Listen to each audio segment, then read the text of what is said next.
Students, we will continue the congenital hypothyroidism, and now we will discuss about the assessment and diagnostic findings.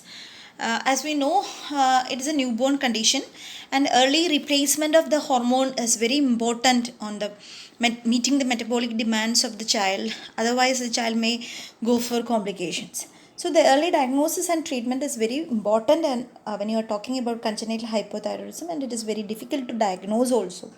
And diagnosis of primary hypothyroidism is confirmed by demonstrating decreased levels of serum thyroid hormone, that is total or free T4, and elevated levels of thyroid stimulating hormone TSH level.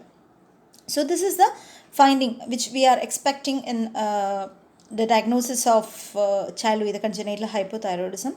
And usually we do newborn screening. Screening for congenital hypothyroidism is recommended when a baby is 3 days old. So during that time we used to do TSH examination, TSH test for all babies who is admitted in hospital. So congenital hypothyroidism for 3 days, at the 3 days old, testing should be performed before discharge or within 7 days of birth. So we should do TSH examination and we have to discharge the patient, or within 7 days we have to do the test. Then some false positive TSH elevations may be found in specimens collected at 24 to 48 hours after birth, and false negative results may also found in critically ill newborns or post-transfusion infants. So these two reasons of false positive and false negative results can occur in these all conditions. That should be aware, and that's why we are not doing at 24 to 48 hours within that period. So only after 3 days we do the test for congenital hypothyroidism TSH value or T4 value, and we have to see that whether the child is a critically ill baby and whether the child has received and post blood transfusion or any other amount of transfusions during the treatment period. So this is very important in newborn screening. And T4 levels, low or low normal serum total T4 levels in the setting of a serum TSH within the reference range suggests TBG deficiency, thyroid binding globulin deficiency, and this congenital disorder causes no pathological consequence. However, it should be recognized to avoid unnecessary thyroid hormone administration. So binders may be deficient, as we already discussed the TBG. Binders deficiency can be the, so in that condition we have to treat that. Instead of that, we should not give the hormone replacement. So that is a very important to diagnose what is the condition of the baby, like whether it is a dysgenesis or a agenesis, and whether it is because of the protein binders or protein which is needed for metabolism, or the exact reason we have to find out, and we have to give the replacement therapy. So we have to give ultrasonography or ultrasonography for the child. So or thyroid scintigraphy, thyroid scintigraphy. This is helping to determine the anatomy and function of the thyroid gland as well as the etiology of congenital hypothyroidism. So when we are suspecting any type of deficiency in the hormone levels, we have to go for ultrasonography or thyroid scintigraphy. So we will be able to identify whether there is an anatomic defect or there is an inborn errors of metabolism or any protein deficiency. Then next is radiography. A lateral radiograph of the knee may be obtained to look for the distal femoral epiphysis. This ossification center appears at about 36 weeks of gestation. If it is absent for a child like postterm infant, then it indicates hypothyroidism. So that is another method by which we are diagnosing the congenital hypothyroidism through the radiography, and the first one is ultrasonography and scintigraphy. Next we can see the medical management of thyroid hormone deficiency, congenital hypothyroidism. So definitely we have to replace the thyroid hormone. Thyroid hormone must be replaced as soon as the diagnosis is made. The goal of treatment is in congenital hypothyroidism is to correct hypothyroidism and ensure normal growth and neuropsychological development. So the treatment option is levothyroxine. Only levothyroxine is recommended for treatment, and it's safe, effective, and inexpensive, easily administered, easily monitored. And this is the only treatment which is given for a child with congenital hypothyroidism. Dietary modifications may be necessary, but in congenital hypothyroidism, it does not have any role for iodine replacement. So, dietary iodide supplementation in iodine deficient areas can prevent endemic cretinism. So, mothers consuming adequate amount of iodine can prevent some amount of children with the congenital hypothyroidism. But if the child has got congenital hypothyroidism, it has no role with the dietary modification. Sorry. And one more thing, soya based formulas. So formula feeding, in that soya based formula, if we are administering, it may decrease the absorption of levothyroxine.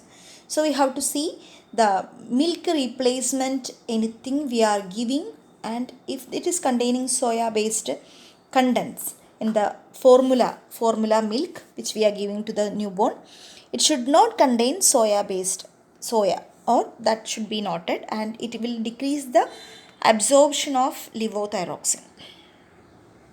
So, pharmacological management, the drug of choice is only the levothyroxine. We can underline only. Then thyroid hormones, these agents are administered to supplement thyroid hormone in patients with hypothyroidism. Levothyroxine is preferred form of thyroid hormone replacement in all patients with hypothyroidism. And regarding the nursing management, nursing care of a child with congenital hypothyroidism includes the following, like nursing assessment should be done.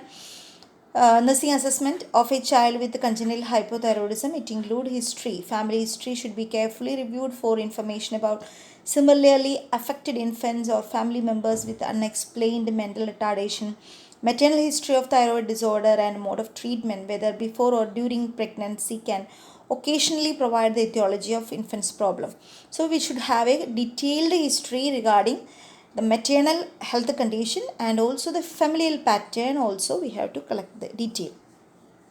Physical exam may show signs of coarse facial features will be there, microglossia, large fontanelle, then microglossia, that is a large tongue, umbilical hernia, developmental delay, pallor, myxedema, and goiter. And regarding the nursing diagnosis based on the assessment data, the major nursing diagnosis for congenital hypothyroidism are imbalanced nutrition more than body requirements related to greater intake than metabolic demands as evidenced by hypotonia or decreased activity levels. Then deficient knowledge related to lack of exposure to hypothyroidism and unfamiliarity with the information sources. Then fatigue related to impaired metabolic state. So these are the some of the common nursing diagnoses which can be written for congenital hypothyroidism. And nursing care planning and goals. The major nursing care planning goals for congenital hypothyroidism are: client will maintain a stable weight and takes in necessary nutrients. So the dietary intake should be monitored. And family members or caregivers will verbalize correct information about hypothyroidism and taking thyroid hormone replacement therapy adequately. And family members, caregivers will identify the basis of fatigue and individual areas of control. Family members or caregivers will verbalize reduction of fatigue and increase their ability to complete desired activities. So the nursing interventions: maintain a stable weight. So educate the client and family regarding body weight changes in hypothyroidism. Collaborate with the dietitian to determine client's caloric needs. Encourage the intake of foods rich in fiber. Encourage a low cholesterol, low calorie, low saturated fat diet, because it's a lifelong treatment is required for a congenital hypothyroidism. Lifelong the child will be with the same condition. Then learn more about the disease. So provide information about hypothyroidism, educate the client and family regarding thyroid hormones, emphasize the importance of rest periods, and reduce fatigue, note daily energy patterns, plan care to allow individually adequate rest periods, schedule activities for periods when the client has the most energy, promote an environment conducive to relieve fatigue. Then Evaluation goals are met as evidenced by client maintained a stable weight and takes in necessary nutrients. Family members verbalize correct information about hypothyroidism. Then family members or caregivers identified the basis of fatigue and the individual areas of control, and family members or caregivers verbalize reduction of fatigue and increased ability to complete desired activities. So this is all about the congenital hypothyroidism. Hope you all understood. In short, as a summary, congenital hypothyroidism, initially it was named as cretinism. Now it is not using that particular term and we are using CH, congenital hypothyroidism. Major reason, 80% of the condition is because of congenital or agenesis or dysgenesis of the thyroid gland. Another reasons can be inborn errors of metabolism. Next is receptor abnormalities, the T3 acting receptors. Next is the some binding proteins. Binding proteins are not proper because of some X-linked chromosomal recessive disorder. Then the clinical manifestations we have seen, and the diagnosis also very important. We are doing newborn screening only after 3 days because it can have false positive and otherwise false negative results can occur, and the confirmation of the condition and the treatment will be started after ultrasonography, and radiographically also we can diagnose. The only treatment which we are giving is levothyroxine, and the nursing and other management also we have discussed. So thank you very much for your kind listening. Thank you very much.